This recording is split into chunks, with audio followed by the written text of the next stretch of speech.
Well, Lauren, one of the speakers today had an announcement for the crowd telling them he's stepping down from a key position in city government.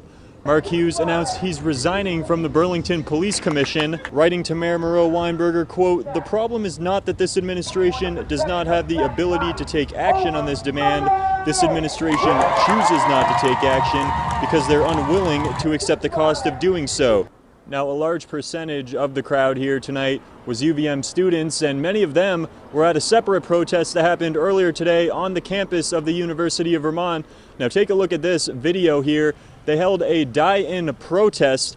Now, this was in support of UVM faculty and racial justice. Organizers said they believe the UVM administration has failed to listen to its students, teachers, and people of color within the campus community. Pending City Council approval on Thursday, the maximum amount of people that'll be allowed at an indoor residential gathering will be 10.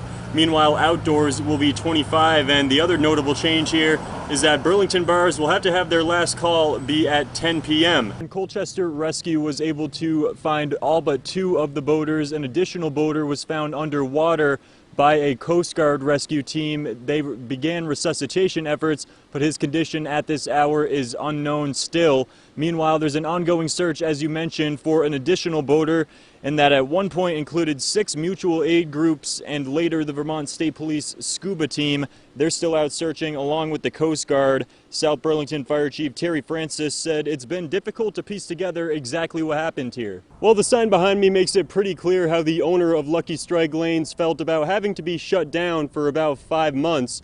But it turns out that's not the only lengths he went to get Governor Andrew Cuomo's attention. I know we sent out a lot of bowling pins. Myself, we sent out over 60 bowling pins, to the governor.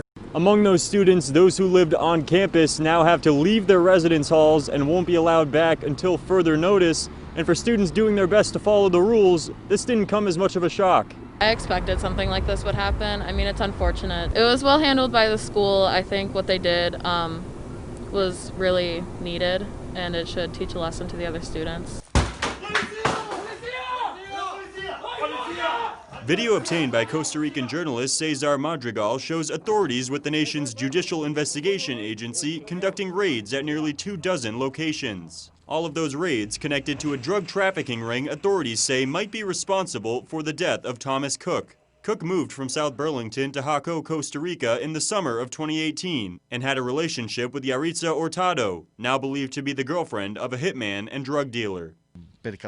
Upon realizing that this person lived alone in our country, that he had no close relatives, and that there were no people that asked for him constantly, they saw that he was an easily accessible victim who also had available funds, and that could allow them to make some money by killing him. That's the hypothesis that we're handling. Cook met Hurtado during a previous trip in early 2018 with his close friend, Jim Bremer. He says he was suspicious of her motives and worried about Cook's plans to retire in Costa Rica. When we were down there was a shooting in the little bar across the street from where our condo was. It just struck me as not somewhere where I would want to be walking around by myself. And that was my main concern, was that Tom was down there all alone. Bremer and Cook had been friends since the 90s and grew close during that trip. Today felt like a huge weight was lifted from my shoulders. It was just heartbreaking.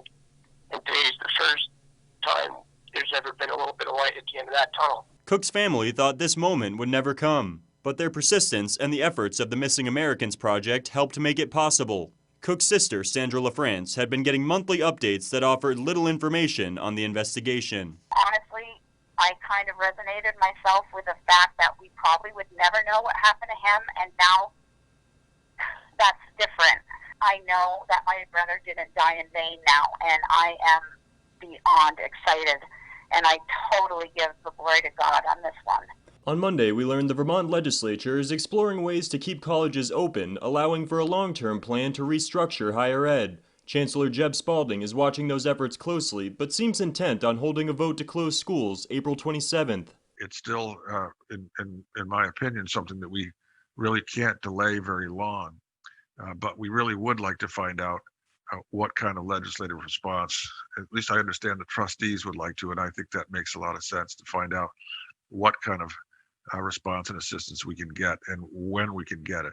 Amid widespread criticism from students, faculty, and alumni, Chancellor Spalding is standing by his recommendation. Meanwhile, the level of frustration is escalating among those opposed to the vote, including the 24 campus community members who called in to Tuesday's board meeting. Myself and my colleagues found out about this through a leaked press release on social media on a Friday afternoon during the start of our finals, the worst possible time with the vote to happen on Monday. To say that we feel that this is already a done deal and we're being placated with a week is an understatement. If you don't want to close down the campuses, Chancellor, don't. You say this is sustainable, you're putting the nail in the coffin of the VSCS. Until you've taught a student and had them crying in your office, you will never understand what you're going to be doing to this state and these students. In response, board member Churchill Hines defended the process that led to next week's vote. This is not a sham. This is a genuine pause as we continue to listen to you and to others, and to work closely with our constituencies and colleagues as we work our way towards a decision that will be coming within a week or so. NVU Linden's most recent alumni made up a large portion of Tuesday's comments, and many were unwilling to accept that rationale. I was part of the class that had to endure the merge of LSC to NVU Linden. We lost our identity on my senior semester, but I observed NVU Linden handled the merge with grace and patience. Your plan was flawed from the start, and with little notice, we were notified about the possible closure. I can't help but speak on such pride to be a Linden alumni. I've seen so many beautiful letters, videos, and articles created to show the love of our campus. That's the only positive I see right now as I'm fighting for my home. Devin Bates, Local 22 News. 90-year-old Floyd Minor was caught off guard when a police cruiser and a fire truck blared through his quiet neighborhood on Thursday evening, but he was even more surprised by the long line of well-wishers that followed, all coming to wish the Korean War veteran and Purple Heart recipient a happy birthday. He's amazing. He's very talented with woodworking and often makes things just to give away to people. He has a very big heart, and same with his wife Marie. They give so much to the community.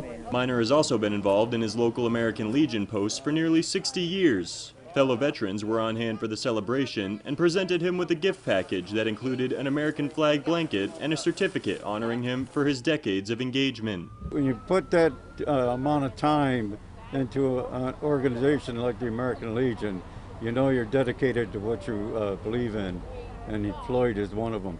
Just a stellar of our community, and we're very proud of the fact that he's a member of our post. Relatives told us Minor is a serviceman at heart and spends a lot of his time making wooden ornaments for family members, neighbors, and fellow senior citizens. Being able to show their appreciation was a special moment. I am so happy. He wanted a birthday party for his 90th birthday, and with COVID, everybody's kind of can't get together. Have all these people turn out, it truly is an inspiration. Everyone you see, he's just there for everyone. Even the staff at his favorite deli said he's a bright spot in their day. He's really just happy to be there, and he just enjoys company. And he's always been super sweet. I've known him for 15 years. He's so much like my dad, so when he comes in, I've made really good friends with him over the past 2 years. I love him to death. Still, Minor was taken aback by the sight of a community coming out like this. Well, I want to thank everybody for coming, that's for sure. I didn't expect this at all.